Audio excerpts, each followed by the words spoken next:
at the end of the day, it comes down to organization and teamwork and putting the right people in the right job and getting it all done. So I said, well, I'm going to go get this film.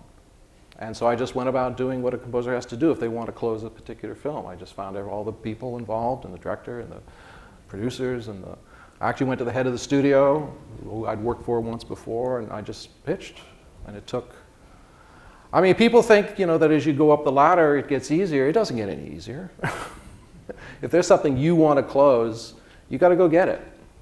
And that, to me, is the unique skill that a film composer has to have, way beyond actually composing music. Has to be able to interact and have these discussions and spot things like that, rather than getting mad, throwing up your hands and saying, this guy's a jerk, I'll never work with him again, but realizing that there's something not understood, that there's some point the communication hasn't really locked in. There's something that I'm not getting, and I have to help him communicate it to me. I can't just say, well, it's his fault because I never got it. Well, I think you have to take my successful action here to stay employed for 30 years, according to you, is to do that, is to engage and whether it's the picture editor, the producers, the owner of the studio, the financier, or the lowly director, engage them in thorough, direct conversations so that you really know what you need to supply and how to best supply it.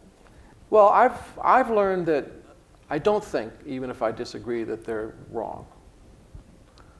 There's something there. They're looking for something, and they feel something needs to happen, or that temp, which I just think is god-awful and completely wrong. There's something going on there that I have to find, and I take it as my personal responsibility in those cases. I've got to find it. What is that thing that they're looking for there? Because they're looking for something. And even the most inexperienced directors, there's going to be some reason why they're pushing that thing.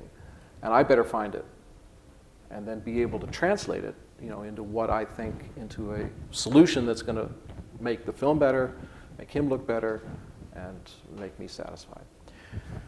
Because that 6th time, I was so pissed off that I went back and just looked at every single time and wrote up exactly, well, what happened here, what happened there, especially the last time.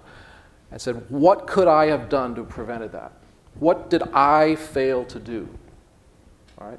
Or what did I do? But more likely, what did I fail to do that allowed that to happen? And I just wrote it up, and it's all stuff like this. That he was trying to say something, couldn't say it, I couldn't translate it, I thought he was nuts. Well, you can't afford to think they're nuts. There's something there. And it's up to the composer or anybody who's working under director's leadership to find that and translate that point. And since that's happened, I've not been fired, and I had one studio head who wanted to fire me, and I called him up and fixed it. Mm. You got to be able to write good music. You got to understand story. You have to understand that when a director says, it's not emotional enough, which is the biggest, problematic phrase. But I'll tell you, there's only one answer to that. Emotion is a large heading of a list of sensations, right? There's many kinds of emotion. So if they're saying it's not emotional enough, let's find out what it is that they're after. Did I just convey tragedy, but it's not really that tragic? Or did I just portray sadness and not enough tragedy? There's always a question in there to find out why don't they feel enough. And it can be just this particular director is just hung up in sadness. If it doesn't feel sad, it's not emotional. Well, then just make it sad, even though the kid has just had the most magnificent 9th birthday in the world. You still make it sad, and then he'll feel it's emotional. Okay, fantastic. Yeah. But that's what I took. It's a communication thing. You have to find out what it is they're saying when they say these things to you. And I've never been fired because of the music. I've been fired because I failed to hear someone say something to me and handle it and fix it and do what they wanted. Okay. And as soon as I recognized that, it's never happened again.